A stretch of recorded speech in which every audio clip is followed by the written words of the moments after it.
to Felina dito sa TV5.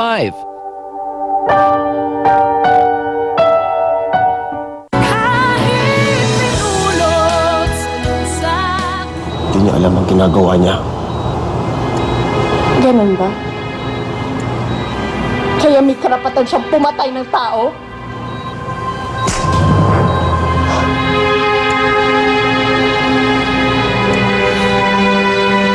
Kahit paulit-ulit niyo ako sampalin, hindi pa rin mawawala yung galit ko kay Mami. As I see it, talagang hindi kayo papayag na ipasok yung precious niyong wife sa mental institute. Hindi mo ba naisip ang kahihiyan ng pamilya kapag pinasok mami mo sa mental? Ha? Sana hindi kayo mapahiya kapag sa susunod mabalitaan niyo ako nang pinatay ng magaling niyong asawa.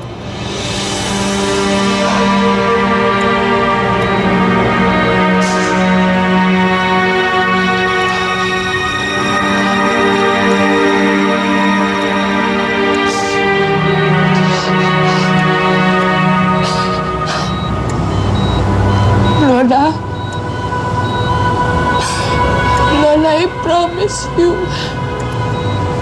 hindi ako papayag. Ipaghihingatin ko kayo.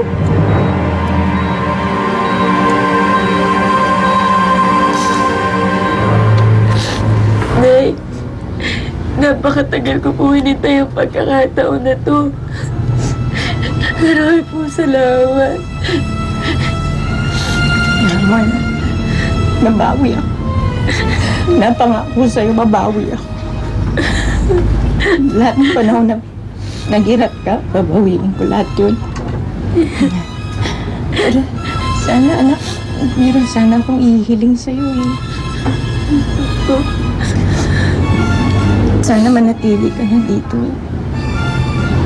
Maiwan ka na dito kasama namin. Lalong-lalo na ngayon na alam naman na natin ang katotohanan. Mas maiging buo tayo bilang pamilya. Opo, nanay. Gustong-gusto ko po kayo makasama. Tama. Salamat, nanay.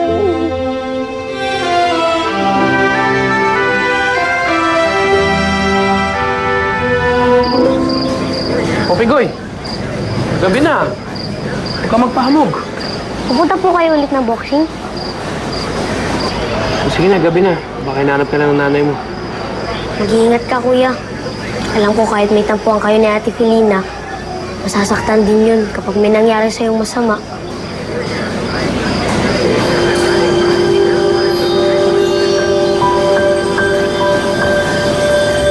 Pambihira talaga, sis. Ibang klase, one of a kind. Isipin mo, pusa, nagiging tao. Jackpot ka talaga. Sinabi mo.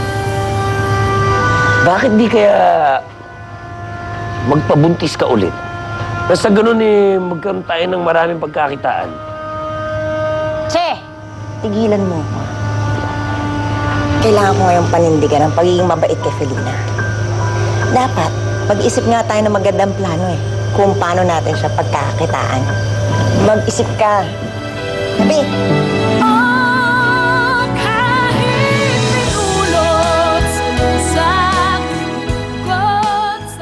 Sabi mo sa akin, ikaw ang tagapagtanggol ko.